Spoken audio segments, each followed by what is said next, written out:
చేరుకుంది అని చెప్పుకోవచ్చు. ఈ రోజు మధ్యాహ్నం 12 గంటలకు మళ్ళీ తవ్వకాలు ప్రారంభించే అవకాశం కూడా ఉన్నట్టు తెలుస్తోంది. అయితే ఇప్పటి వరకు కూడా 11 స్పాట్లలో కూడా అధికారులు తవ్వకాలు జరపడం జరిగింది. అయితే నిన్న 11వ స్పాట్ లో కొన్ని మానవులకు సంబంధించిన అవశేషాలు లభించినట్టు కూడా అనధికారిక ప్రకటన అయితే వెలువడింది. దానికి సంబంధించిన సమాచారం మనకు అందడం జరిగింది. అయితే అది అధికారికంగా ఇంకా ధృవీకరించని పరిస్థితి. దీనికి సంబంధించి కూడా ఇప్పటికీ తవ్వకాల ప్రక్రియ అయితే కొనసాగుతూనే ఉంది. ఈ రోజు కూడా 12 గంటలకు ప్రక్రియ ప్రారంభించే అవకాశం ఉంది. ఈ రోజు 12-13 స్పాట్లలో అధికారులు తవ్వకాలకు జరిపే అవకాశం ఉంది. అయితే విజిల్ బ్లోయర్ ఇచ్చిన సమాచారం మేరకు అయితే అధికారులు తవ్వకాల ప్రక్రియ ప్రారంభించినట్టు తెలుస్తుంది. అయితే కొన్ని సంవత్సరాల క్రితం అక్కడ మహిళలు అలాగే చిన్నపిల్లల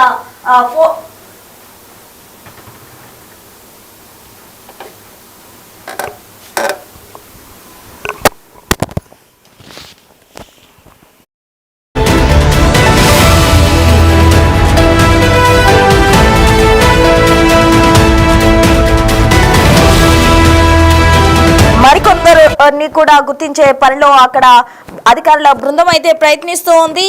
కర్ణాటకలోని ధర్మస్థలలో అయితే తవ్వకాల ప్రక్రియ కొనసాగుతుంది. ఇవి హత్యలా లేకపోతే ఆత్మహత్యలా అన్న కోణంలో పరిశోధన చేస్తున్నారు అధికారులు. ఇప్పటికే కొన్ని ఉప్పు బస్తాలు కూడా అక్కడ ఒక స్పాట్ లోకి తీసుకెళ్లడం జరిగింది. అయితే అక్కడ ఉన్న ఎముకలను అవన్నిటినీ కూడా అధికారులు సేకరించినట్టు తెలుస్తోంది. ఇదంతా కనుక అబ్జర్వ్ చేసినట్లయితే ధర్మస్థల కేసు అయితే క్లైమాక్స్ కు చేరుకుంది అని చెప్పుకోవచ్చు. ఇవాళ 12-13 స్పాట్లలో అధికారులు తవ్వకాలు జరిపే అవకాశం కూడా ఉన్నట్టు తెలుస్తోంది. మొత్తంగా ఏడాదిన్నర 2 ఏళ్ల క్రితం పాతిపెట్టిన మృతదేహంగా కూడా 11వ స్పాట్ లో దొరికిన అవశేషాలను గుర్తించడం జరిగింది. ఆపరేషన్ అస్థిపంజరం ప్రక్రియలో 200 మంది సిబ్బంది కూడా పాల్గొన్నారు. బంగ్లగుట్టలో ఎత్తైన ప్రాంతంలో అస్థికలు లభ్యమైనట్టు కూడా చెప్తున్నారు. 3 ఉప్పు మూటలు స్పాట్ లోకి కార్మికులు తీసుకెళ్లడం జరిగింది. 6వ స్పాట్ లో ఎముకలు లభించినప్పటికీ సీన్ రిపీట్ అయినట్టు కూడా తెలుస్తూ ఉంది. ఇక 11వ స్పాట్ లో లభించిన అస్థికలకు పంచనామా చేస్తున్నారు అధికారులు. మృతదేహంపై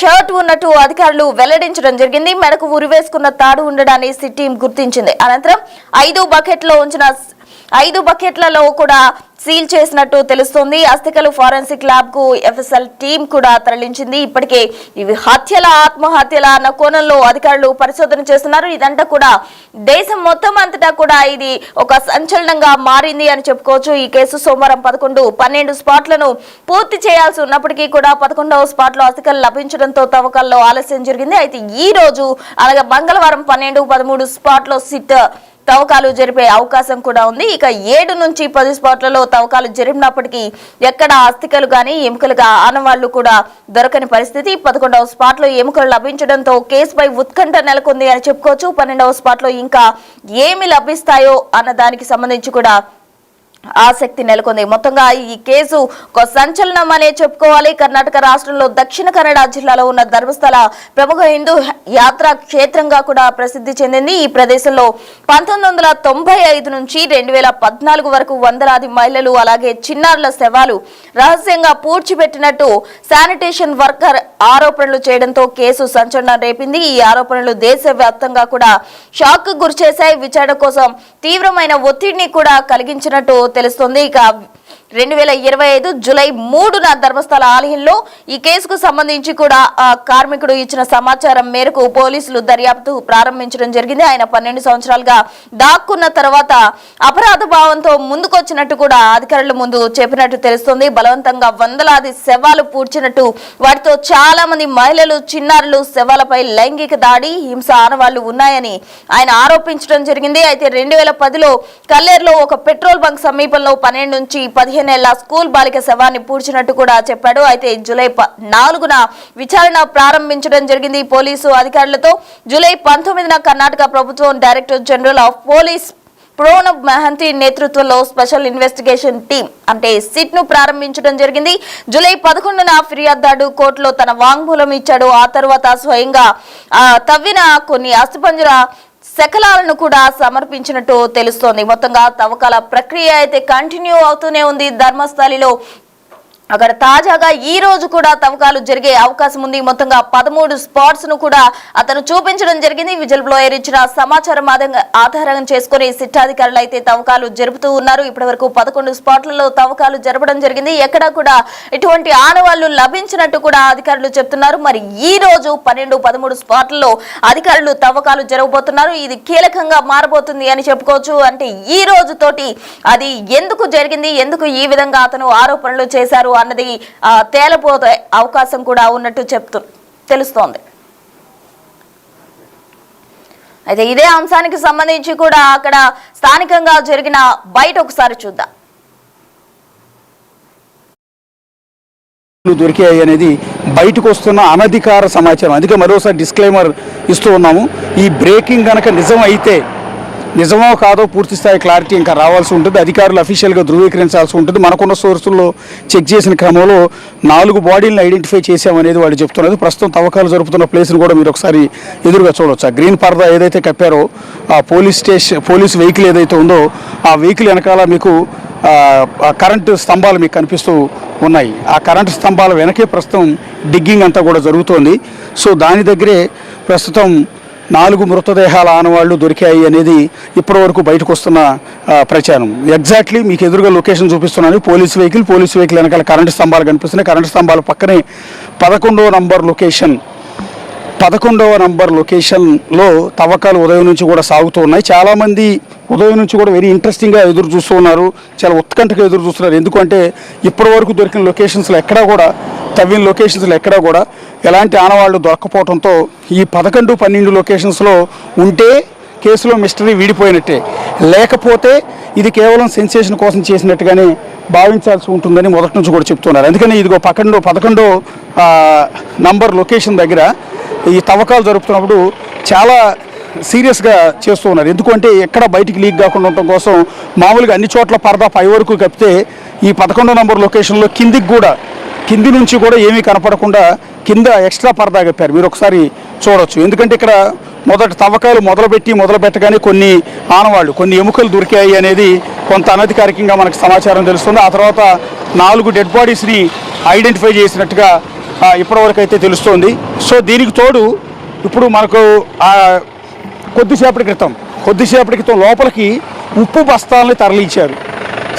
సాల్ట్ బస్తాలని లోపలికంటే ఇది 11వ నంబర్ లొకేషన్ దగ్గరికి సాల్ట్ బస్తాలు తరలించారు. బేసిక్గా సాల్ట్ బస్తాలు ఏ సమయంలో తరలిస్తారు? సహజంగా ఎవరినైనా ఖననం చేసినప్పుడు, అంటే పూడ్చిపెట్టినప్పుడు శవపేటికలో ఉప్పు కూడా వేసి ఖననం చేస్తారు. అంటే పురుగులు బట్టి కుళ్ళిపోకుండా శరీరం మామూలుగా ఎండిపోయే విధంగా పురుగులు బట్టి కుళ్ళిపోవటం అనేది కొంత అసహజమైన చర్యగా భావిస్తారు. తమ కుటుంబ సభ్యుడి మృతదేహం అట్లా అయిపోకుండా ఉండాలని వాళ్ళు శవపేటికలో ఉప్పు కూడా పోసి ఖననం అనేది చేస్తారు, పూడ్చిపెట్టడం అనేది చేస్తారు. ఉప్పు వేయటం వల్ల బ్యాక్టీరియా లాంటిది జనరేట్ కాకుండా, అంటే పురుగులు పట్టకుండా సాధారణంగా ఎండిపోతుంది. అంటే శరీరం కుళ్ళిపోకుండా ఎండిపోతూ ఉంటుంది.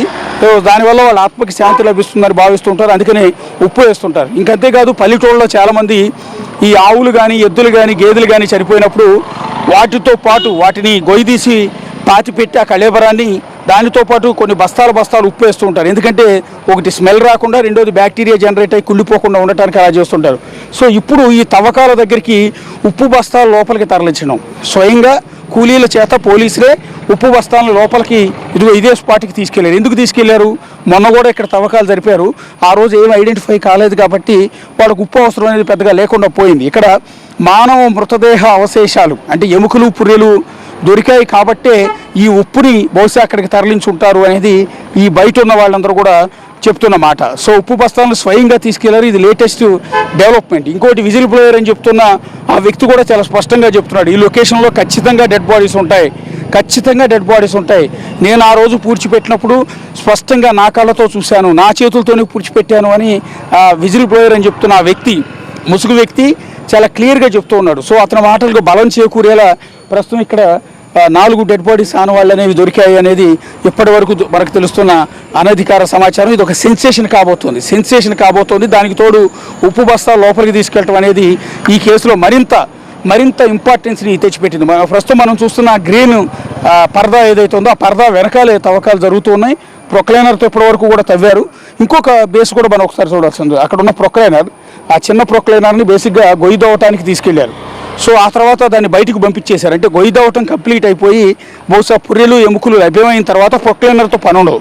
అక్కడ తీసుకెళ్లిన కూలీల సాయంతో, పలుగులు పారల సాయంతోనే వాటన్నిటిని కూడా వెలికి తీయాల్సి ఉంటుంది. అందుకని ప్రొక్లైనర్ అవసరం లేదు కాబట్టి ప్రొక్లైనర్ని కూడా బయటికి పంపించేసినట్టున్నారు.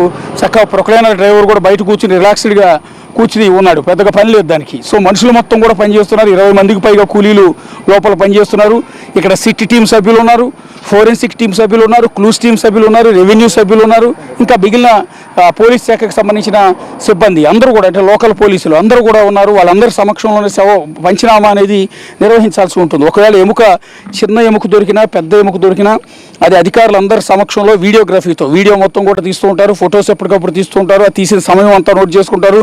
తీసే శాంపిల్స్ అన్నింటిని కూడా చాలా జాగ్రత్తగా కలెక్ట్ చేసుకుంటారు. ఆ తీసుకున్న శాంపిల్స్ అన్నింటిని కూడా ఇప్పుడు తీసుకెళ్ళిన ఉప్పు ఏదైతే ఉందో బహుశా ఆ ఉప్పులో ప్యాక్ చేస్తారేమో అనుకుంటున్నాం. మరి పూర్తిగా దానికి సంబంధించిన సమాచారం మన దగ్గర లేదు కాబట్టి సాల్ట్ తీసుకెళ్ళటానికి బహుశా కలెక్ట్ చేసుకున్న ఎముకల్ని, పుర్రెల్ని అందులో సాల్ట్లో పెట్టి తీసుకొస్తారా ఏంటనేది చూడాల్సి ఉంటుంది. లేకపోతే స్మెల్ వస్తుంది కాబట్టి దాన్ని కంట్రోల్ చేయడానికి ఏమైనా తీసుకెళ్ళారంటే రకరకాల, ఇది కొన్ని ఏళ్ల క్రితం పూడ్చిపెట్టిన మృతదేహాల తాలూకు అవశేషాలు ఉన్నా కూడా అందులోంచి స్మెల్ పెద్దగా రాదు. ఎముకల నుంచి పెద్దగా స్మెల్ అనేది రాదు. సో ఎందుకు ఉప్పు తీసుకెళ్లాల్సి వచ్చింది? సో ఇది బేసిక్గా ఈ పోస్ట్ మార్టం చేసే అటాప్సీ వైద్యులకు కావచ్చు, అటాప్సీ సిబ్బందికి వీళ్ళకి ఎక్కువగా అవగాహన ఉంటుంది. సాల్ట్ ఏ సందర్భాల్లో వాడుతుంటారు అనేది డాక్టర్లకి పూర్తి స్థాయి అవగాహన ఉంటుంది. సో ఎప్పుడో 15 ఏళ్ల క్రితం రేప్ చేసి చంపి పూడ్చిపెట్టిన డెడ్ బాడీస్ ఆనవాళ్ళు, అంటే ఎముకలు, పుర్రెలు ఎన్నేళ్ళు ఉన్నా కూడా చెక్కు చెదిరే అవకాశం లేదు కాబట్టి అవి దొరికితే వాటిని భద్రపరచడానికి సాల్ట్ అనేది వినియోగిస్తారా లేదా, ఎందుకు సాల్ట్ ఏ సందర్భాల్లో వాడతారనేది వాళ్ళ నుంచి మనం సమాచారం తెలుసుకోవాల్సి ఉంటుంది. కాకపోతే ఇంట్రెస్టింగ్ డెవలప్మెంట్, ఇది మేజర్ డెవలప్మెంట్, ఒక సంచలనమైన డెవలప్మెంటే. సో మరి కాసేపట్లో దానికి సంబంధించిన ఏమన్నా అప్డేట్స్ని అధికారులు ధృవీకరిస్తారా లేదా అన్నది చూడాల్సి ఉంటుంది. లేదంటే కనుక ఇప్పుడు అక్కడ తవ్వకాలు చేస్తున్నారు కాబట్టి ఒకవేళ దీన్ని రహస్యంగా ఉంచి పూర్తి స్థాయి రిపోర్ట్స్ సబ్మిట్ చేయడానికి ఇంకా టైం పడుతుంది కాబట్టి మీడియాకు పూర్తి వివరాలు వెల్లడించని పక్షంలో ఒకవేళ ఎముకలు లాంటివి కనుక దొరికితే ఇదిగో ఇటువైపు నుంచే తీసుకొస్తారు. ఖచ్చితంగా ఇటువైపు నుంచే ఈ రహదారి గుండానే తీసుకొచ్చి మనకు ఎదురుగా కనిపిస్తున్న బ్లూ కలర్ వ్యాన్ ఏదైతే ఉందో అక్కడ పోలీసులు నిలబడి ఉన్నారో ఆ వ్యాన్లోనే స్టోర్ చేసి అక్కడ నుంచి ఫోరెన్సిక్ ల్యాబ్కి తరలించాల్సి ఉంటుంది. బహుశా ఇలా తీసుకొచ్చేటప్పుడు వాళ్ళు అడిషనల్గా బస్తాలు లాంటివి ఏమి పట్టుకెళ్ళలేదు, ఒక్క ఉప్పు బస్తాలు మాత్రమే తరలించారు. తిరిగి వచ్చేటప్పుడు బహుశా ఆ ఉప్పులోనే వీటన్నిటిని కూడా ప్యాక్ చేసి తీసుకొచ్చే అవకాశం ఉంటుంది. దాన్ని బట్టి మనకు క్లారిటీ వచ్చే అవకాశం ఉంటుంది. లేదా కొంత ఇంటర్నల్ ఇన్ఫర్మేషన్ అక్కడ లోపల పనిచేయడానికి వెళ్ళిన సిబ్బందిలో కొంతమంది ఈ విషయాన్ని లీక్ చేసే అవకాశం ఉంటుంది. మొన్న 6వ నంబరు లొకేషన్లో కూడా ఒక మనిషి ఎముకలు, పుర్రె దొరికాయి. అది పురుషుడి పుర్రె ఎముక అని తేలింది. అది కూడా సిట్ అధికారులు ఎక్కడ ధృవీకరించలేదు. కానీ అక్కడ పనిచేయడానికి వెళ్ళిన మిగిలిన సిబ్బంది దాన్ని కొంత బయట ప్రపంచానికి లీక్ చేయడంతో సంచలనం మొదట వెలుగులోకి వచ్చింది. అయితే అతను చెప్తున్నది 100 మందికి పైగా ఆడవాళ్ళని, పర్టికులర్గా 15 ఏళ్ళ నుంచి 20 ఏళ్ళు 22 ఏళ్ళ లోపు ఉన్న యువతలను మాత్రమే రేప్ చేసి ఇక్కడ పూడ్చిపెట్టారు అనేది విజిల్ బ్లోయర్ చేస్తున్న ఆరోపణ. కానీ మొన్న దొరికింది మేల్ డెడ్ బాడీ. కానీ ఇప్పుడు ఈ స్పాట్లో 11వ లొకేషన్లో 4 యువతుల డెడ్ బాడీ తాలూకు ఆనవాళ్ళు, అవశేషాలు దొరికాయి అనేది బయటకు వస్తున్న సమాచారంగా తెలుస్తుంది. చూద్దాం మరి కాసేపట్లో అయితే దీనికి సంబంధించిన క్లారిటీ అయితే వచ్చే అవకాశం ఉంటుంది.